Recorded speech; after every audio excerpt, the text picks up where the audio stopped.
अस्सलाम वालेकुम स्टूडेंट्स। आज हम करेंगे जियोग्राफी का चैप्टर नंबर 1 द यूनिवर्स और उसका करने जा रहे हैं हम लेसन नंबर 1.6 और ऑलमोस्ट हमारा ये चैप्टर होने लगा है फिनिश। आप थोड़ा सा रिकॉल कर लें कि हमने लास्ट लेसन में पढ़ा था हमारी रोटेशन ऑफ द अर्थ के बारे में और शेप और साइज़ के बारे में कि हमारी अर्थ कैसी है दिखने में। हमारी अर्थ का जो शेप है वो है ऑब्ल्यूट सेफराइड और हमारी अर्थ थोड़ा टिल्ट करती है अबाउट 23.5 डिग्रीज और ईस्ट टू वेस्ट हमारी अर्थ जो है उसकी स्पिनिंग जो है वो अपने एक्सिस के ऊपर स्पिन करती है जो कि वजह बनता है दिन रात की। और उसकी एक स्पिन या एक रोटेशन जो है वो तकरीबन 24 घंटे लेती है, यानी पूरा एक दिन जो है उसको लगता है अपनी एक रोटेशन एक चक्कर को पूरा करने में। ये तो हो गई रोटेशन की वजह से हमारी दुनिया पर दिन और रात होता है। अब हम पढ़ने लगे हैं रेवोल्यूशन। रोटेशन जो है वो और चीज़ है और रेवोल्यूशन जो है वो और चीज़ है। इसका फ़र्क ये है कि रोटेशन में हम लोग क्या करते हैं कि 24 घंटे में हमारा दिन रात पूरा हो जाता है, एक चक्कर दुनिया का पूरा हो जाता है। अब मैं आपको इसको थोड़ा सा पेज के ऊपर एक्सप्लेन करके दिखाऊंगी ताकि आपको क्लियर हो जाए कि what is difference between rotation and, ये हो गया रोटेशन और रेवोल्यूशन। रोटेशन जो होती है वो 24 घंटे का चक्कर है जो दुनिया लगाती है, ठीक है।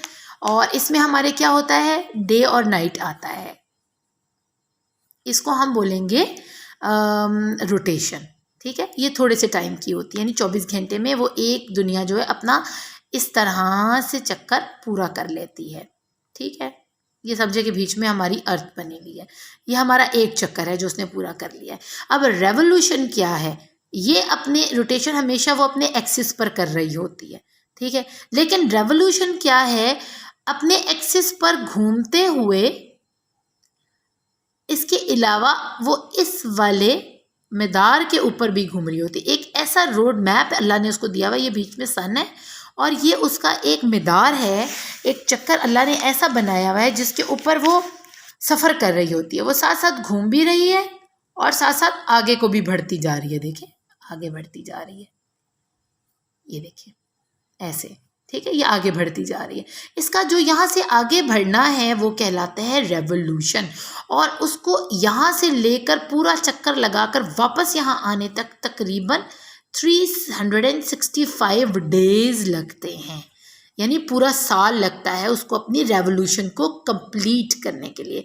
होपफुली आपको अब समझ आ गई होगी कि what is rotation and what is revolution and what is the main difference between both of them. अब आपको आइंदा से कोई पूछे कि रोटेशन क्या होती है तो आप कहें रोटेशन जो है वो डे और नाइट कॉज करती है और 24 आवर्स अर्थ को लगते हैं अपना एक चक्कर पूरा करने में। और रेवोल्यूशन जो है it takes 365 days to complete one, अपना जो राउंड है।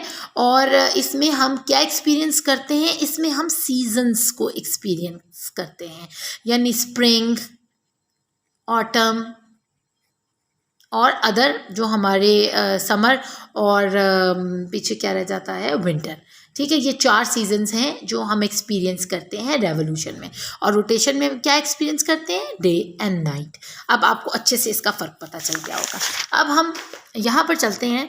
Have you ever wondered why some places have 4 distinct seasons while some other places are always hot with very little changes throughout the year। अब वो ये आपसे कह रहे हैं कि आपको ये तो होगा ख्याल कि हमारे मुल्क में अलग अलग किस्म के मौसम क्यों आते हैं।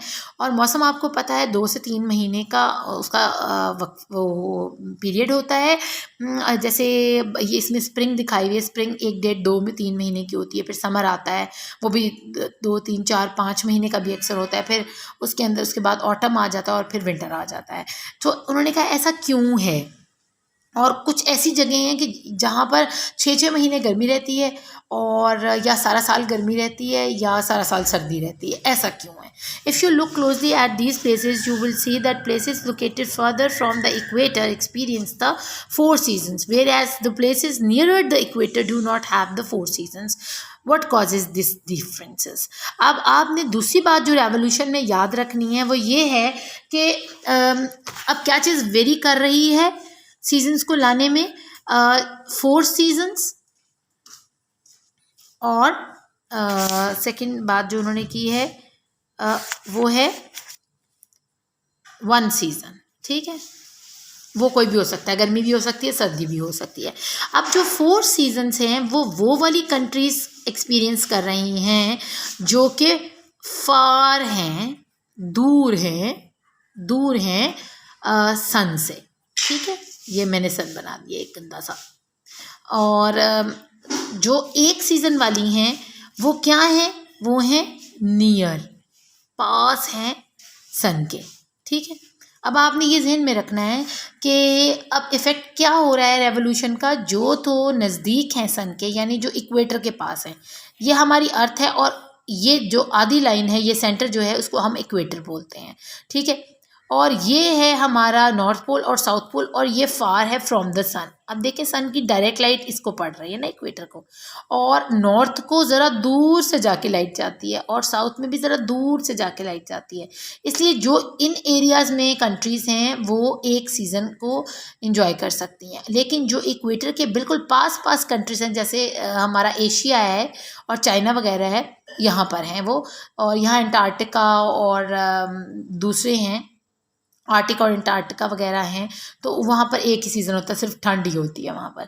तो जो ज़्यादा नज़दीक है इक्वेटर में हैं, यहाँ सनलाइट डायरेक्ट आ रही है, इसलिए ये एंजॉय कर रहे हैं 4 सीज़न, और जो दूर हैं नॉर्थ और साउथ में वो सिर्फ 1 सीज़न को एंजॉय करते हैं, वहाँ 4 सीजन्स नहीं होते। होपफुली आपको इसकी भी अच्छे से समझ आ गई होगी कि मैं आपको क्या बताना चाह रही हूँ। Duration of the earth revolution. अब अर्थ रेवोल्यूशन की ड्यूरेशन मैंने आपको पहले बताई है, तकरीबन 365 डेज बनते हैं। The season are caused by the tilt of the earth and the earth's revolution. अब सीज़न कैसे आता है, जैसे दिन और रात आती है, वो भी टिल्ट की वजह से ही है, और जो उसकी जो रोटेशन हो रही है, और जो सीज़न है वो भी टिल्ट की ही वजह से है। और टिल्ट क्या है, हमारी अर्थ का वो एक्सिस जो ऐसे थोड़ा सा तिरछा हुआ है, हमारी अर्थ जो टेढ़ी हुई थोड़ी सी हुई हुई है, इसका इस तरह टेढ़ा होना, थोड़ा सा झुका हुआ होना, इसको टिल्ट कहते हैं। इसकी वजह से ही हम सीजन्स को एक्सपीरियंस करते हैं, और यही हमारी रेवोल्यूशन को लेकर चलती है। The earth moves around the sun. हमारी अर्थ जो है अब वो चक्कर काट रही है, इस सन के गिर्द हमारी अर्थ ऐसे चक्कर काट रही है। ठीक है, the path around the sun is known as an orbit, and it takes 365 and 1/4 day, approximately 1 year, to complete one revolution around the sun. अब मैंने आपको जैसे बताया है कि हमारी अर्थ का, ये समझें कि ये सन है, ठीक है, और सन के गिर्द ये ऑर्बिट है, एक समझ लें रोड है जिसके ऊपर हमारी ये वाली अर्थ विद अ टिल्ट थोड़ी सी झुकी हुई है, और ये ऐसे ट्रैवलिंग कर रही है। ठीक है, और किस पे ट्रैवलिंग कर रही है, जिस पे ट्रैवल कर रही है उसको हम बोलेंगे ऑर्बिट। ठीक है, और इस ऑर्बिट पे इसने पूरा चक्कर लगाना है, तो फिर उसकी एक रेवोल्यूशन होगी, और वो तकरीबन 365 एंड 1/4, ये 1/4 वो आधे दिन हैं, आधा हिस्सा है, जो हर 4 साल के बाद हम लीप ईयर हमारा आता है, जिसमें हमारे 366 डेज होते हैं। तो आधा दिन 4 सालों का डालें तो हमारा, यानी आधा दिन नहीं है, यानी एक दिन के उन्होंने 4 हिस्से किए हुए। ठीक है, ये देखिए 1, तो ये पूरा मिलाएं तो ये हमारा एक पूरा डे बनता है। तो ये 1 ईयर में आ गया, ये आधा हिस्सा 1 ईयर में, आधा 1 ईयर में, फिर आधा 1 ईयर में, तो 4 साल में जाकर एक दिन पूरा होता है। तो फिर हम एक लीप ईयर में हमारा एक दिन हमें एक्स्ट्रा मिल जाता है, वो होता है 366 डेज हम मनाते हैं। अदरवाइज़ इसका चक्कर जो है वो इतना होता है, यानी 365 डेज और एक दिन का चौथा हिस्सा, यानी 1/4 part of the day. Approximately 1 year to complete one revolution around the sun. A calendar year is only 365 days का है, but there is a leap year once every 4 year. जैसे मैंने भी आपको बताया कि कैलेंडर तो हमारा 365 डेज़ का होता है, लेकिन हमारा एक लीप ईयर भी आता है 4 सालों के बाद हमेशा, जब हम हमारे कैलेंडर पर 365 डेज़ की बजाय 366 डेज़ होते हैं। The 1/4 day from each year are added together to make 1 day. यानी मैंने आपको बताया था उन 4 सालों में से वो छोटे छोटे 4 हिस्से लेकर एक पूरा पूरा दिन बन जाता है। That extra day is added to February, और वो डे हम किस में ऐड करते हैं, फेबररी में, यानी फेबररी में 28 की बजाय 29 डेज हो जाते हैं, thus giving it 29 days instead of the usual 28 days. The hemisphere, अब hemisphere क्या होता है वो मैं आपको बताती हूँ. The earth is divided into two halves called hemisphere. When one hemisphere leans more towards the sun, it receives more direct sunlight, while the other hemisphere receives less. अब हेमिस्फेयर में आप इसको डिवाइड कैसे करेंगे, हमारी ये अर्थ है, ठीक है, और इसका इक्वेटर से हम इसको समझे आधा कर देते हैं, यहाँ से छुरी से काट देते हैं, ऐसे करके हाफ कर देते हैं। तो एक हमारा हेमिस्फेयर है ये ऊपर वाला, ये देखिए, ये है हमारा एक हेमिस्फेयर और ये है हमारा दूसरा हेमिस्फेयर, यानी हेमिस्फेयर का मतलब है आधा हिस्सा। ये हो गया एक हेमिस्फेयर और ये हो गया दूसरा हेमिस्फेयर। बीच में आ गया हमारी वो हमारा एक्सिस जिसके ऊपर अर्थ हमारी मूव कर रही है। आपको समझ आ रहा होगा कि मैं आपको क्या बताना चाह रही हूँ। तो अब क्या वो कह रहे हैं कि जब ये हेमिस्फेयर ऊपर वाला हिस्सा जब सूरज की तरफ होता है टिल्ट हुआ हुआ ऐसे, तो ये एक्सपीरियंस कर रहा होता है ज़्यादा गर्मी, ठीक है, यहाँ पर ज़्यादा गर्मी आ रही होती है, और ये वाला जो हिस्सा है यहाँ पर बिल्कुल गर्मी नहीं आ रही होती, यहाँ बिल्कुल अलग मौसम होता है और यहाँ बिल्कुल अलग मौसम होता है।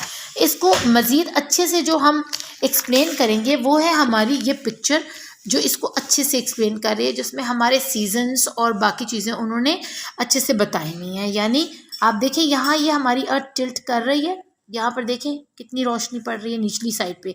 ऐसा बहुत कम इलाकों में ये वक्त आता है कि हमारे निचले हिस्से पे भी पूरी सूरज की रोशनी पड़ रही होती है, और तकरीबन वो मार्च का महीना होता है।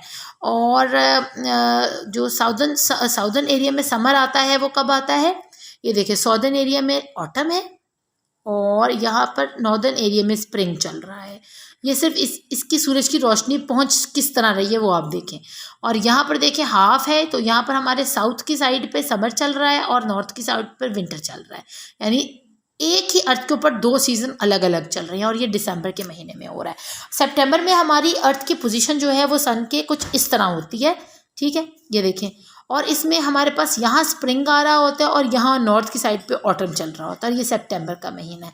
और जून में क्योंकि बहुत ज़्यादा टिल्ट हुई होती है अर्थ सन के पास, ये घेरा इसके पास चला जाता है, ज़्यादा ऑर्बिट इसके पास नज़दीक होता है, तो डायरेक्ट सनलाइट की वजह से हमारे नॉर्थ एरिया में समर लोग एंजॉय कर रहे होते हैं जून के महीने में, जबकि साउथर्न एरिया में विंटर चल रहा होता है, यानी जून के महीने में वहाँ पर सर्दी होती है।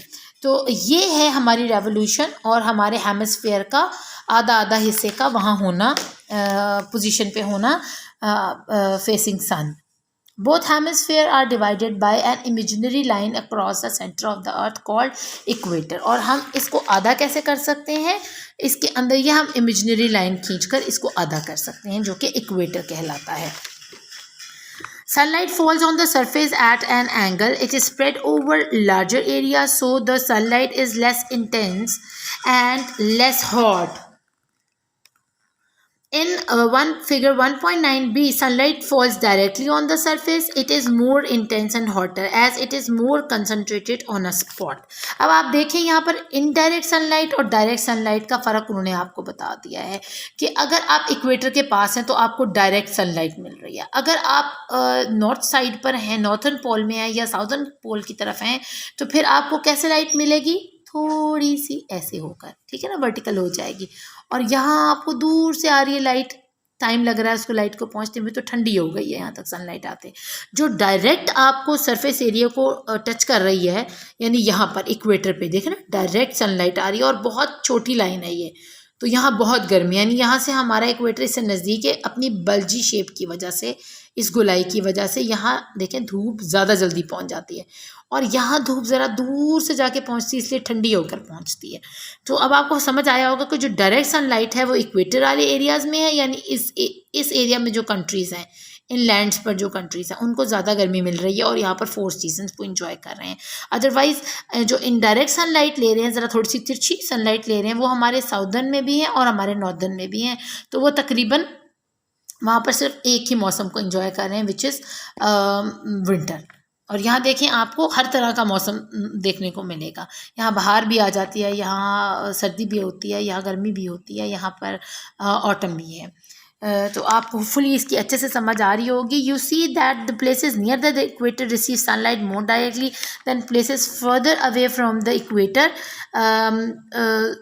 उनसे आपको मैंने बताया कि जो इक्वेटर के पास हैं वो ज़्यादा सनलाइट ले रहे हैं, वहाँ ज़्यादा गर्मी है और ज़्यादा मौसम है, और जो दूर हैं वो कम रोशनी और कम गर्मी की वजह से एक सीज़न को लेकर चल रहे हैं। This is the reason that places near the equator are hot throughout the year. Places further away have lower temperature and distinct seasons due to the angle at which sunlight falls on the surface of the earth and the revolution of the earth। अब मैं आखिरी बात आपको बताना चाह रही हूँ इसमें से, वो ये है कि आप देखें यहाँ पर अफ्रीका है, तो कि अफ्रीका में क्या होता है, बहुत ज़्यादा गर्मी होती है, या ऑस्ट्रेलिया है या कैलिफोर्निया है, वहाँ पर ऐसे इलाके हैं जहाँ पर डायरेक्ट सनलाइट जाती है और वहाँ सारा साल गर्मी रहती है। बस हल्का फुल्का सीज़न ये चेंज हो जाता है कि कभी बारिशें आ जाती हैं, बस इससे ज़्यादा कुछ नहीं होता। उन्होंने कभी वहाँ स्नोफॉल नहीं देखी है, ठीक है ना, ऑस्ट्रेलिया सिडनी वगैरह की साइड पे अगर हम देखें तो। और जो हमारा एशिया है वहाँ पर क्योंकि थोड़ी सी लाइट में देखें फ़र्क आ रहा है ना, ये वाली लाइन थोड़ी सी लंबी है, तो यहाँ एशिया है, तो इसलिए यहाँ पर हम 4 सीज़न एंजॉय करते हैं। ठंड भी आती है, गर्मी भी आती है, सर्दी भी आती है, बहार भी आती है। तो आपको अच्छे से ये समझ आ रहा होगा इंशाल्लाह ताला। मेरी वीडियो काफ़ी लेंथी होगी, अबाउट 16 मिनट्स। तो इंशाल्लाह ताला मैं इस चैप्टर को, इसके सोल्स्टाइस और इक्विनॉक्स जो हैं वो हम अगली अपनी वीडियो में करेंगे। ये वाला जो है हमारा रह गया एक लेसन। अपना खूब ख्याल रखिएगा। अल्लाह ने के बाद।